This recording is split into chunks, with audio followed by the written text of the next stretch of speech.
こんにちは。レジェンドコンペ3終わりましたね。今回、ちょっと忙しくて、配信1回しかできずにすいません。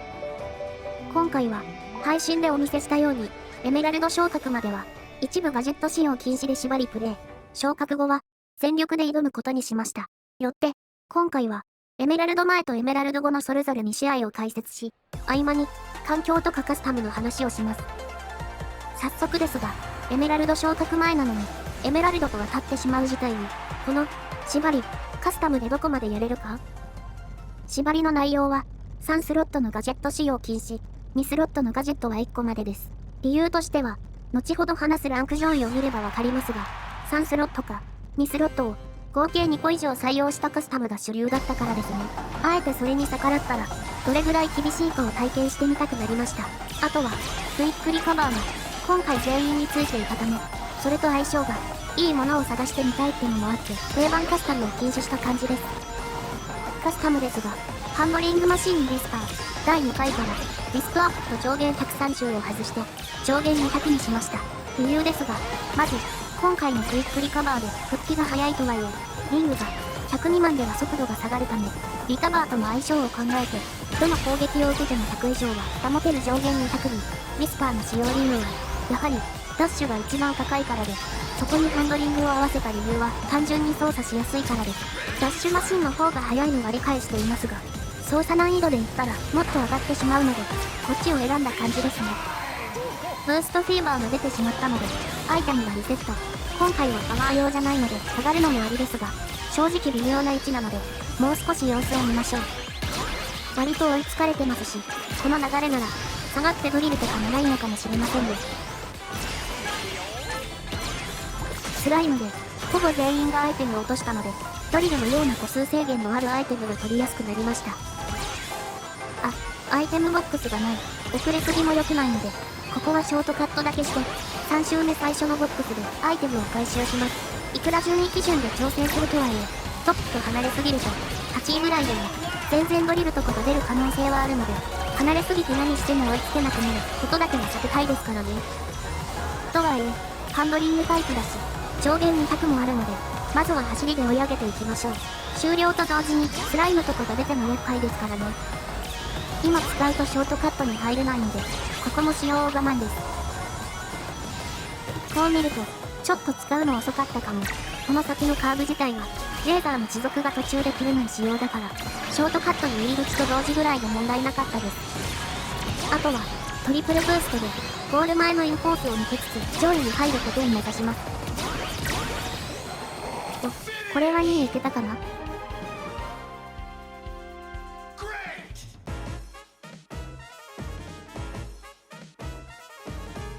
ラグで2位は取られましたが、これだけの相手に、3位はよくやったでしょう。ここで2位なら、一発昇格も見えてたんですがね。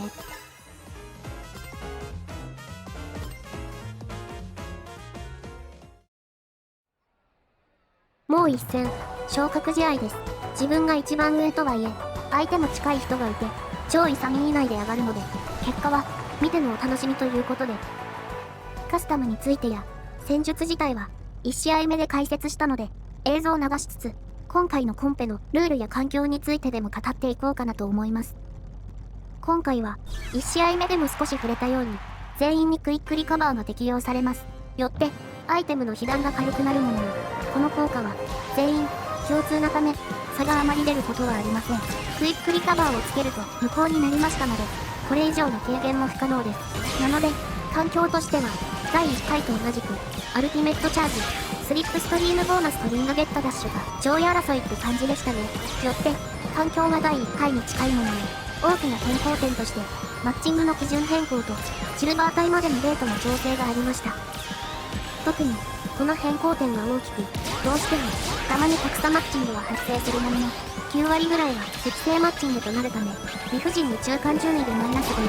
最下位でマイナス20以上はほぼ見かけなくなりました。そのため、今回のエメラルド到達者は多く、終了1週間前の時点でのアナウンスで 10% になっているぐらいです。今まで、エメラルド到達者が1桁の % を超えたことはなく、いかに過去のレジェンドコンペのマッチング機能がダメだったかがわかりますね。個人的にも、毎回、この不満点が言っていたので、やっと適正なマッチングになって嬉しい限りです。待ち時間が長いと困るって人もいるかもしれませんが、適正じゃない部屋でやることは、変動値も無駄に小さいか大きいかで、大体無駄な時間を過ごすことになるので、これが正解だと思います。さらに、この動画編集中にですが、その後のアップデートが入り、なんと、アルティメットチャージの無敵時間減少と、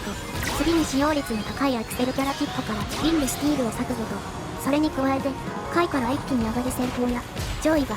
最後の保険になっていきがちなドリルに下方修正が入りました。今後の環境は、まだ色々試されている最中ですが、新しく出たリング消費で、パワーアップ等のガジェットもあり、かなりカスタムで変わってきそうです。よって、次回の本編は、また違ったランキングになりそうですね。このまま継続してしまうと、それで毎回同じことになってしまうので、ちょうど、この調整があってよかった気がします。ただ、下位から一気に上がるのも、上位をキープするのも、双方に下方修正されたせいで、なかなか難しい環境となったので、昔に比べて、かなり状況を考えつつ、臨機応変に動くことが求められ、難しいゲームになったと言えますね。パッチノートでは、ユーザーが多いから、フェスタ中もワールドマッチができるようにしたとありましたが、今回の改変の影響でユーザーが減らないか心配ですね。ということで、ゴール、結果は1位でした。防御手段を持たずに走る、大変危険な行為でしたが、攻撃が来なかったのが良かったですね。これで、配信中は、達成できなかった縛りありでエメラルド昇格です。残りは本気で挑みます。自分が、もともと、部屋の中で一番なのに、11ポイントもらえるのは嬉しいですね。レートがちゃんともらえて、今回上がれた人多いんだろうなと思いました。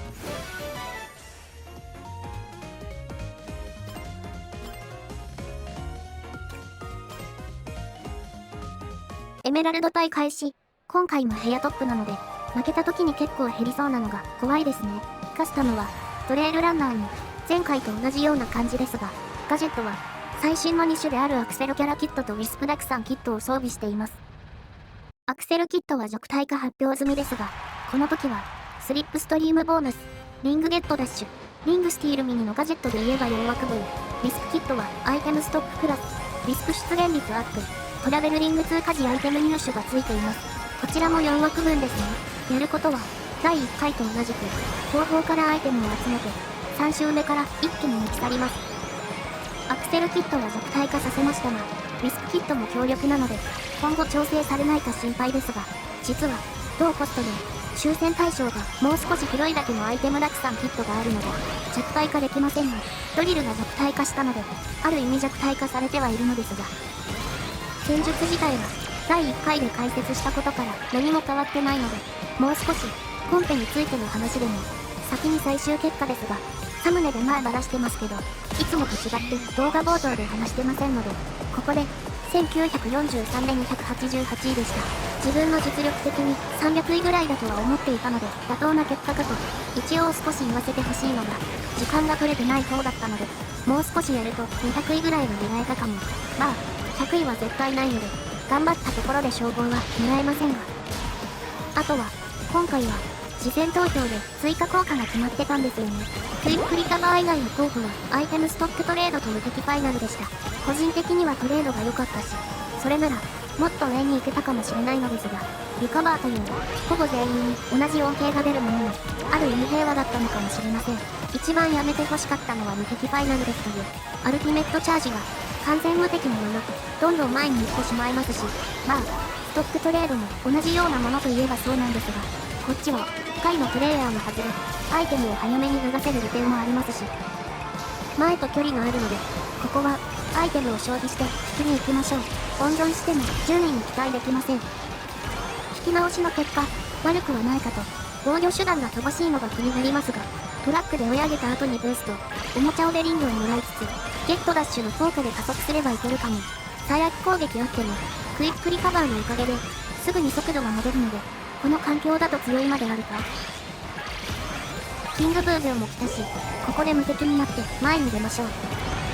かなり良い抜き方だったのですが、レーザーで抜けた人が先に、ロックオンも見えててヤバいので急ぎます。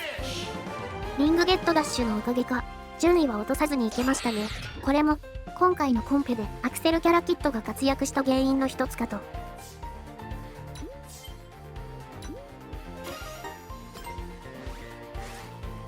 またしても、11ポイント。レートが、部屋で一番高い場合でも勝てれば大丈夫ですね。最後の試合です。今回は、4分の1が、2000超えのなかなか期待できる部屋、どこまでやれるかな。全体見ると、ハンドリング、パワー、ダッシュで、ちょうど均等な感じかな。どのマシンも、同じみたいな状況がなくて、なかなか良いバランスなんじゃないでしょうか。序盤暇なので、新ガジェットの感想を少し、新バージョン開始後からオンラインのプレイですので、あくまでもガチというよりかは、使いやすいかどうかみたいな話ですけどね。まず、レーリング速度アップですが、これは、3スロットが痛い。テスト版と同じく、スロット2で使わせて欲しかったですね。仮に、2でも、リングが、3周目多く配置される上にまとまった量も取りやすい関係で、終盤弱いのが問題。テスト版みたいな環境で、キングブーブーで100枚減るとかあれば、まだ救いがあった気はするんですが、3スロットの価値は見出せませんね。次は、リングエンジン系、そのままでも強いんですが、問題は、リングを毎秒消費すること、そのまま使ってしまうと、100リングの恩恵がないので、微妙になります。2種同時装備だと、消費量も増える代わりに得られるステータスや加速効果も、その分強かったです。上限アップと組み合わせれば、最高のステータスになりますが、管理は難しく、残りの額でどれをつけて、リングを確保するかが勝負ですね。誰でも一定以上使えると考えたら、1スロットとリングゲットダッシーに、スリップストリームボーナスあたりが手堅いですかね。チャンピオンボーナス、トラベルチョイスボーナスは、上位に上がれないと厳しいのが響いてきますね。同じ枠を使う場合は、獲得リング2倍や、リング上限130あたりにした方が、どの状況でも使えると考えるとかなり悩ましい。トラベルボーナスの上限プラス100や、チャンピオンボーナスの1位で毎秒3枚とかは非常に強いんですがね。前に比べて攻撃を積極的にしてくると考えると難しい。アイテム召喚と頑張れおもちゃをですが、